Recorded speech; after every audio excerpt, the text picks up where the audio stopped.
Tips for any woodworker: if you have epoxy and then you pour it and then you put cables a bit on the way, because needs to be cut and you want to remove it and you don't know how, so all you need to do is get your heat gun, heat up epoxy, heat up it pretty well, but be careful, don't reheat it, and just pull it off,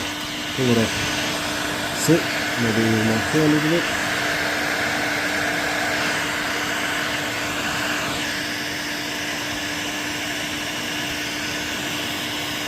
Yep, it's done.